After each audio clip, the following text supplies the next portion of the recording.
I had a sermon prepared tonight, and then I read the news again about the events in Kansas City, a place of celebration, and for many, taken. At least one person now taken within a blink of an eye. I spoke to Gary before service, and he mentioned that he has family that was there. And it makes us realize how close we are to tragic events that have happened in our news. This is the second shooting that I have heard of since Sunday. My heart breaks. Allison will tell you that I'm a sensitive person too. People call me a feeler. Some call me a harmonizer. Some call me a jerk. I don't know whether that difference of opinion, I guess, but it's hard for me to see stuff and not think about it and dwell on it.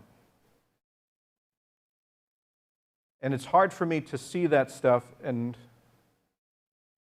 not be angry, fearful, and very sad. Whether people were directly hit or not, there are ripple effects that will affect many, many people. Many, many people are in pain tonight processing this because of the harmful effects of one or two individuals. Ash Wednesday is a time that we are to acknowledge the power of Christ in our lives.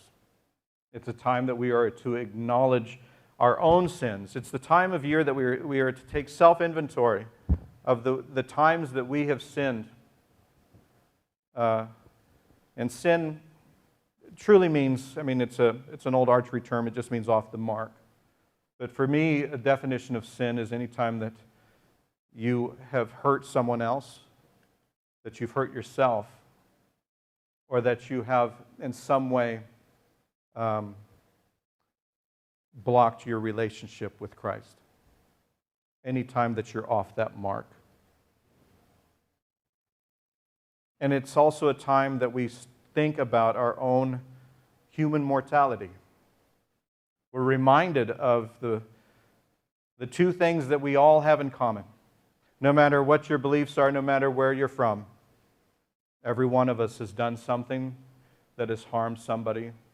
Every one of us has done something that has harmed ourselves.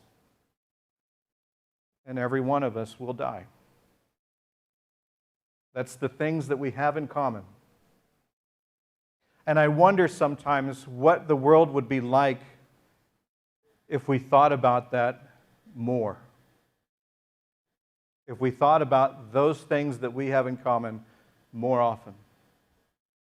If we looked at each other and knew that there is a person that is just as flawed as I am, just as fragile as I am. There's a person that is going to fade away just as I will. And then we're reminded of the time that Christ hung on the cross. At a time when Jesus said, I see what is happening here. And I will give my life for it. And I will open up the kingdom for it. And I will rescue you. I will preserve you. Because I love you. As a pastor, I've sat with many people that have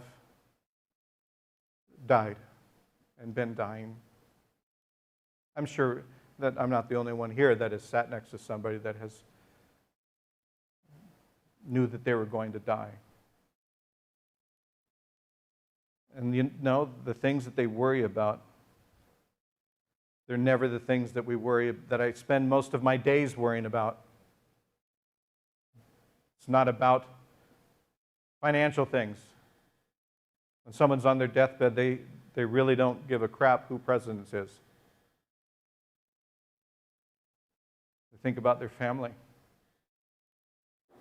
They think about their loved ones.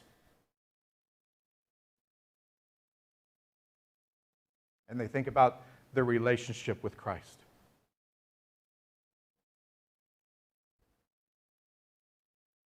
I feel honored to spend time with folks like that because I feel like they're very, very close to witnessing the true presence of Christ. And some of us aren't as fortunate to have those moments of reflection because sometimes things happen where a life is taken in a heartbeat, in an instant, in a time that you do not expect it. That's when I wish that we would take more moments like this in our time that we are around and spend less time focused on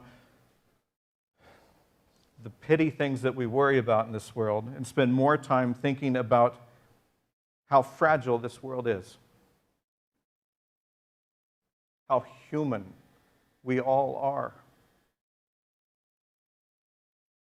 and how much life is precious to everyone. So precious to Christ that He gave His for us. In a sense, I wish that every day we took an Ash Wednesday moment and we reflected on just how fragile it is. And we evaluated the things in our life that we need to let go of and the things in our life that we need to cherish. The things we need to hold on to. There's at least one person in Kansas City that didn't expect it. But I know that that one person was loved by Christ. I know that one person is someone that God grieves, that God feels sad for, and that God is welcoming right now. I don't know why we always wait for tragedy or funerals to tell each other what we really think about each other. But I hope that moments like this are times that we reevaluate the conversations we have with each other.